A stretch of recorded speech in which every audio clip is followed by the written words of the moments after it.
மாணவ மாணவியர் அனைவருக்கும் வணக்கம். இந்த காணொலி பதிவில் நாம் 12ஆம் வகுப்பு வணிகவியல் பாடத்தில் அத்தியாயம் 11 பாடத்துக்குண்டான புத்தக வினாவிடை தான் என்ன செய்ய போறோம் அப்படின்னா பார்க்க போறோம். இதே மாதிரி நமக்கு அனைத்து பாடத்துக்கும் புத்தக வினாவிடையை போட்டிருக்கோம். அதை பார்க்கணும்னு நினைச்சீங்க அப்படின்னா பிளேலிஸ்ட்ல போய் பிளேலிஸ்ட்ல இருக்கும், அதில் போய் பார்த்துக்கலாம். இப்போ வாங்க குருவினால ஃபர்ஸ்ட் கொஸ்டின் கூட ஆன்சர் பார்க்கலாம். தேர்ந்தெடுத்தல் என்றால் என்ன? விடை பக்கம் எண் 79 இருக்கு.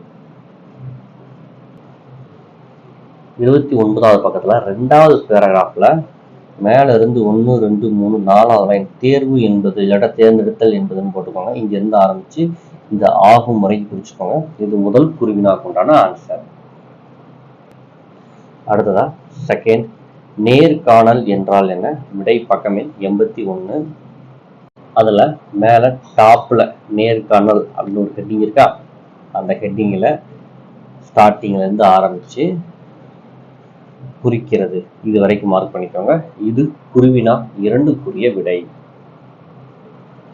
அடுத்ததா குருவினா 3, நுண்ணறிவு பரிசோதனை என்றால் என்ன? விடை பக்கம் எண் 80.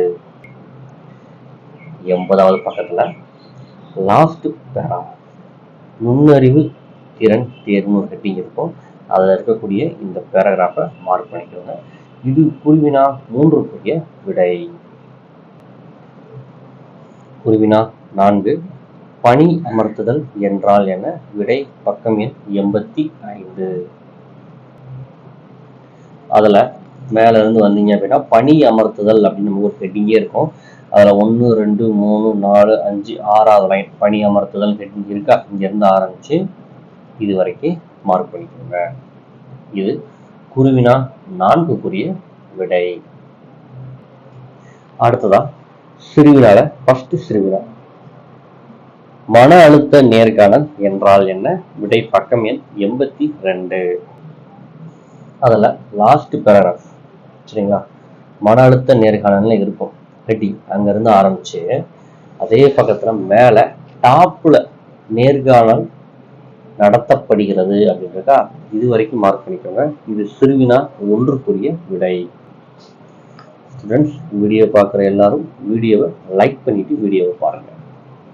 அதான் அடுத்தடுத்து உங்களுக்கு புக் பேக் கொஸ்டின் அப்லோட் பண்ணதுக்கு ரொம்ப ஒரு உத்வேகமா இருக்கும். அடுத்ததா சிறுவினா 2, கட்டமைக்கப்பட்ட நேர்காணல் என்றால் என்ன? விடை பக்கம் எண் 81. 81வது பக்கத்துல வடிவமைக்கப்பட்ட நேர்காணல் அப்படின்னு ஹெட்டிங் இருக்கும். அந்த ஹெட்டிங் முழுவதையும் மார்க் பண்ணிக்கோங்க. இதுதான் சிறுவினா 2க்குரிய விடை. அடுத்ததா சிறுவினா 3, தேர்வு சோதனையின் வகைகள் யாவை? விடை பக்கம் எண் 79. 79வது பக்கத்துல ஒரு ஃப்ளோ சார்ட் ஒன்று கொடுத்துருப்பாங்க சரிங்களா. ஸோ நீங்க இந்த மாதிரியே எழுதினாலும் சரிதான். இல்லாட்டா தேர்வு சோதனை 2 வகைப்படும், திறன் தேர்வு ஆளுமை தேர்வு ஹெட்டிங் போட்டு திறன் தேர்வு கீழே இந்த 4 எழுதணும், ஆளுமை தேர்வு கீழே இந்த 4 எழுதணும். இல்லாட்டா புக்கில் கொடுத்துருக்க மாதிரி இப்படியே நீங்க எழுதினாலும் சரிதான். இது சிறுவினா 3க்குரிய விடை. அடுத்ததா சிறுவினா 4, அடைவு சோதனை குறித்து நீவீர் அறிவது யாது? விடை பக்கம் எண் 80. அதுல சாதனை ஆய்வு தேர்வு அதாவது அடைவு சோதனை அப்படின்னு ஹெட்டிங் இருக்கும். அதுல அச்சீவ்மெண்ட் டெஸ்ட் இருக்கும் சரிங்களா. அந்த பேராகிராஃப் முழுவதுமே நீங்க என்ன செஞ்சுக்கோங்க அப்படின்னா மார்க் பண்ணிக்கோங்க. ஸ்டார்டிங்ல இருந்து ஆரம்பிச்சு எண்டு வரைக்கும் மார்க் பண்ணிக்கோங்க. இது சிறுவினா 4க்குரிய விடை. அடுத்ததா பெருவினா. பெருவினாக்கள்ல ஃபர்ஸ்ட் கொஸ்டின், பல்வேறு வகையான சோதனைகள் சுருக்கமாக விளக்குக. விடை பக்கம் எண் 79 இருக்கு. 79வது பக்கம் எடுத்துக்கோங்க. தேர்வு சோதனை எழுதுங்க, இந்த அதோட டெஃபினிஷன் எழுதுங்க, பிளஸ் இந்த ஃப்ளோ சார்ட் எழுதுங்க. அடுத்ததா திறன் தேர்வுன்னு இருக்கா, ஹெட்டிங் எழுதி இந்த பேராகிராஃப் எழுதுங்க. அப்படியே அடுத்த பக்கம் வந்தீங்க அப்படின்னா உளவியல் தேர்வுன்னு இருக்கும். அதுல இந்த இதை ஃபர்ஸ்ட் பேராகிராஃப் எழுதுங்க. அடுத்ததுல சப்ஹெட்டிங்க இது ஃபுல்லா 1ன்னு போட்டு என் திறன் தேர்வு, திரும்ப 2ன்னு போட்டு வாய்மொழி திறன் தேர்வு.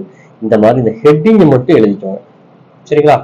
எழுதுனதுக்கு அப்புறம் மொத்தம் எத்தனை ஹெட்டிங் இருக்குன்னா கிட்டத்தட்ட உங்களுக்கு ஒரு 10 ஹெட்டிங் இருக்கும் சரிங்களா. இதுல ஏதாவது ஒரு 6 ஹெட்டிங் எழுதிக்கோங்க சரிங்களா. அடுத்ததா அச்சீவ்மெண்ட் டெஸ்ட் சாதனை ஆய்வு தேர்வு இருக்கா, ஹெட்டிங் போட்டு இதை கண்டிப்பா எழுதணும். ஆல்ரெடி நம்ம 4வது சிறுவனால படிச்சிருக்கோம் சரிங்களா. ஸோ இதை எழுதிக்கலாம். அடுத்ததா நுண்ணறிவு திறன் தேர்வு, இதுவும் நம்ம குருவி நான் 3ல படிச்சிருக்கோம். இந்த ஹெட்டிங் போட்டு இதையும் நீங்க கண்டிப்பா நினைச்சு எழுதணும். அடுத்ததா முடிவெடுக்கும் திறன் ஆய்வு தேர்வுன்னு போட்டு இதை எழுதிட்டு அதோட சப்மிட்டிங் இருக்கு, அந்த சப்மிட்டிங்கை எழுதி அந்த ஹெட்டிங் மட்டும் எழுதிக்கோங்க. இந்த ஹெட்டிங் சரிங்களா. தென் இந்த ஹெட்டிங் எழுதிக்கோங்க.